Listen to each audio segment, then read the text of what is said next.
ICET special phase కి సంబంధించిన notification మనకు వెబ్సైట్ లో అప్డేట్ చేశారండి. సో చాలా స్టూడెంట్స్ అయితే చూసే ఉంటారు. సో ఈ వీడియోలో ఆల్రెడీ ఫేజ్ 1 ఫేజ్ 2 లో సీట్ వచ్చిన వాళ్ళు, సో మీరు కాలేజ్కి వెళ్ళాలా లేకుంటే వదిలేసి ఇప్పుడు స్పెషల్ ఫేజ్ లో పార్టిసిపేట్ చేయాలా, లేదంటే కొన్ని డౌట్స్ అయితే ఈ వీడియోలో డిస్కస్ చేయడం జరుగుతుంది. సో ఫస్ట్ పాయింట్ వచ్చేసి ఎవరికైతే ఫేజ్ 1 ఆర్ ఫేజ్ 2 లో సీట్ వచ్చిన వాళ్ళు ఉంటారు కదా, సో వాళ్ళకి మళ్ళీ అవకాశం ఇచ్చారు. సో ఎవరైతే ఆ కాలేజ్లో జాయిన్ అవుదాం అనుకుంటున్నారో మీరు ట్యూషన్ ఫీ వచ్చేసి 24th సెప్టెంబర్ అంటే ఈ రోజు నైట్ వరకు మీరు పే చేసుకోవాలి. అండ్ ఎవరైతే ఈ ఫీ పేమెంట్ చేసిన వాళ్ళు మీరు ఖచ్చితంగా కాలేజ్కి వెళ్ళాలి. అప్పుడు మాత్రం మీ సీట్ అనేది బుక్ అయిపోతుంది. ఓన్లీ ఆన్లైన్ లో సెల్ఫ్ రిపోర్ట్ చేసిన బుక్ కాదు. సో 24th ఈ రోజు వరకు నైట్ లో అమౌంట్ పే చేసి కాలేజ్ రిపోర్టింగ్ రేపు అంటే 25th September last date. So ఈ రోజు పేమెంట్ చేసుకుని రేపు వెళ్ళి సబ్మిట్ చేస్తే మీకు ఒక సీట్ బుక్ అవుతుంది. అంటే మీకంటూ ఒక కాలేజ్ ఉంటుంది ఇప్పుడు. సో అలా ఎవరైతే ఏదో ఒక సీట్ వచ్చిన వాళ్ళు, నా సజెషన్ ఏంటంటే పక్కా ఈ ఇయర్ ఎంబీఏ కావచ్చు ఎంసీఏ కావచ్చు చేద్దాం అనుకున్న వాళ్ళు మీకు ఫేజ్ 1 కావచ్చు ఫేజ్ 2 కావచ్చు ఏదో ఒక కాలేజ్ వచ్చి ఉంటాయి కదా, ఆ కాలేజ్కి వెళ్ళి జాయిన్ అవ్వండి. సో ఎందుకో కూడా ఇప్పుడు చెప్తాను. సో ఇది మనకు ఫేజ్ 1 ఫేజ్ 2. సో ఇప్పుడు special phase. So special phase అంటే ఎవరైతే ఆల్రెడీ ఫేజ్ 1 ఫేజ్ 2 లో పార్టిసిపేట్ చేసిన వాళ్ళు, సీట్ వచ్చిన వాళ్ళు, పార్టిసిపేట్ చేసి సీట్ రాని వాళ్ళు, సీట్ వచ్చి వదిలేసుకున్న వాళ్ళు, వాళ్ళందరూ అప్లికేబులే. మీరు వెబ్ ఆప్షన్స్ పెట్టుకోవచ్చు. ఎవరైతే ఐసెట్ రాసి ఫేజ్ 1 ఫేజ్ 2 లో రిజిస్ట్రేషన్ వేసుకోలేదు అలాంటి వాళ్ళు ఇప్పుడు రిజిస్ట్రేషన్ చేసుకోవాలి. మిగతా వాళ్ళు జస్ట్ వెబ్ ఆప్షన్ రోజు వెబ్ ఆప్షన్స్ మాత్రం పెట్టుకోవాలి.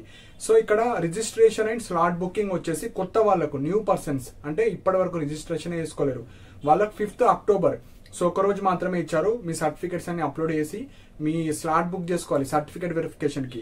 సో సర్టిఫికేట్ వెరిఫికేషన్ వచ్చేసి 6th అక్టోబర్. సో ముందే మీరు ఎక్కడ సర్టిఫికేట్ వెరిఫికేషన్ చేసుకోవాలో అది మీరు అప్లై చేసుకుని మీరైతే with originals and 2 set of xerox అయితే వెళ్ళాలి 6th అక్టోబర్.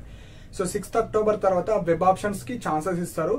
సో పాత వాళ్ళు, సీట్ వచ్చిన వాళ్ళు, కాలేజీలో జాయిన్ అయిన వాళ్ళు, కొత్త స్టూడెంట్స్ వాళ్ళందరూ 6th అండ్ 7th అక్టోబర్ రోజు మీరైతే వెబ్ ఆప్షన్స్ పెట్టుకోవచ్చు. నెక్స్ట్ 6th 7th తర్వాత 7th రోజు మీరు ఫ్రీజింగ్ చేసేయాలి. అంటే అవి మీరు ఏవైతే పెడదాం అనుకుంటున్నారో అవి ప్రాపర్ ఆర్డర్ గా నంబర్స్ ఇచ్చేసి అవైతే సేవ్ చేసుకోవాలి. సో మీరు పెట్టిన వెబ్ ఆప్షన్స్ లో ర్యాంక్ కేటగిరీ ఆధారంగా మీరు ఎన్ని వెబ్ ఆప్షన్స్ పెట్టారో మీకైతే ఒక సీట్ రావడానికి ఛాన్సెస్ ఉంటుంది. సో సీట్ అలాట్మెంట్ వచ్చేసి on are before 10th October రోజు మనకు వెబ్సైట్ లో అప్డేట్ చేస్తారు, మీరు చూసుకోవాలి. సో నెక్స్ట్ ఆ రిజల్ట్స్ వచ్చిన తర్వాత పేమెంట్ ఉంటుంది. సో ఆన్లైన్ లో సెల్ఫ్ రిపోర్ట్ చేసి కాలేజ్ కి 10th to 13th అక్టోబర్ లోపు ఏదో ఒక రోజు కాలేజ్కి అయితే వెళ్ళాలి. ఇవి మనకు స్పెషల్ ఫేజ్ గురించి. సో ఇప్పుడు ఎవరైతే ఆల్రెడీ ఫేజ్ 1 కావచ్చు ఫేజ్ 2 కావచ్చు ఏదో ఒక కాలేజ్ వచ్చిన వాళ్ళు కాలేజ్లో రిపోర్ట్ చేస్తే మీరు ఇప్పుడు ఏ కాలేజ్తో వచ్చిందో దానికన్నా బెటర్ కాలేజ్ మాత్రమే పెట్టుకోవాలి. ఆల్రెడీ సీట్ వచ్చిన వాళ్ళు, అసలు సీటే రాలేదు అండ్ సీట్ వచ్చి నాకు ఆ కాలేజ్ నచ్చని వాళ్ళు మీరు ఏ కాలేజ్ కావాలో ఆ కాలేజ్ మాత్రం పెట్టండి. దాని తర్వాత మిగతా నేను పక్కా ఎంబీఏ ఎంసీఏ చేద్దాం అనుకుంటే మిగతా నార్మల్ కాలేజ్ కూడా కింద పెట్టాలి. సో ఎవరైతే ఏ కాలేజ్ వచ్చినా పర్లేదు అనుకుంటే మీరు అన్ని కాలేజ్ పెట్టండి. లేదు ఈ పలానా ఒక 20 కాలేజ్ 15 కాలేజ్లు వస్తేనే వేస్తా అనుకుంటే అవి మాత్రం పెట్టండి.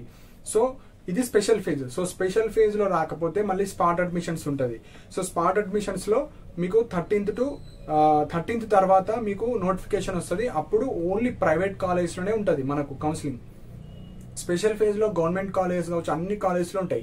స్పాట్ అడ్మిషన్స్ లో మీకు నచ్చిన ప్రైవేట్ కాలేజ్కి వెళ్ళి అందులో సీట్స్ ఉంటే అందులో మీరు ఫిజికల్ రిపోర్టింగ్ చేయాలి. అక్కడ ర్యాంక్ కేటగిరీ ఆధారంగా ఎంతమంది అయితే వచ్చారో అందులో చూసి మీకైతే సీట్ ఇవ్వడానికి ఛాన్సెస్ ఉంటాయి. ఇది స్పాట్ అడ్మిషన్స్.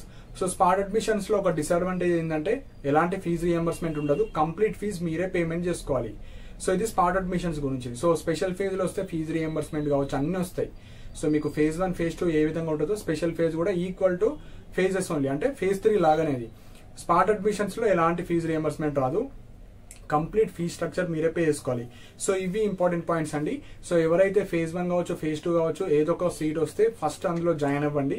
జాయిన్ అయిన తర్వాత ఫేజ్ 3 లో పార్టిసిపేట్ చేయండి. ఫేజ్ 3 లో మీరు అనుకున్న కాలేజ్ వస్తే ఓకే, లేకపోతే ఇప్పుడు suppose phase 2 to phase 3 college change అయితే ఫేజ్ 3 కాలేజ్లోనే వెళ్ళాలి. సపోజ్ ఫేజ్ 2 లో ఒక కాలేజ్ వచ్చి జాయిన్ అయిన తర్వాత ఫేజ్ 3 లో కాలేజ్ రాలేదు, మీరు అనుకున్నది మొత్తం అసలు నాట్ అలాటెడ్ అని పడితే మీకు ఫేజ్ 2 కాలేజ్ ఉంటుంది. మళ్ళీ ఫేజ్ 3 లో ఏవో కాలేజ్ పెట్టేసి మళ్ళీ ఫేజ్ 3 లో వచ్చి నాకు ఫేజ్ 2 కాలేజ్ కావాలంటే అట్లా ఇవ్వరు.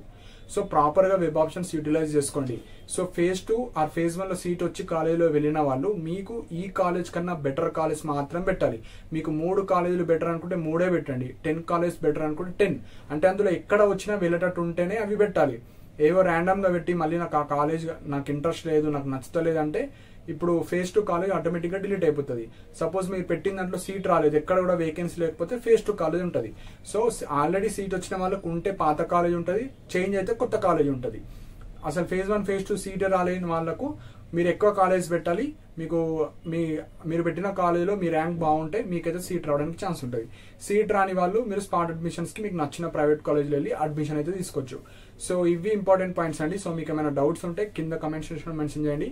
అండ్ ఇలాంటి అప్డేట్స్ కోసం మన ఛానల్ని సబ్స్క్రైబ్ చేసుకోండి. And thank you for watching my video.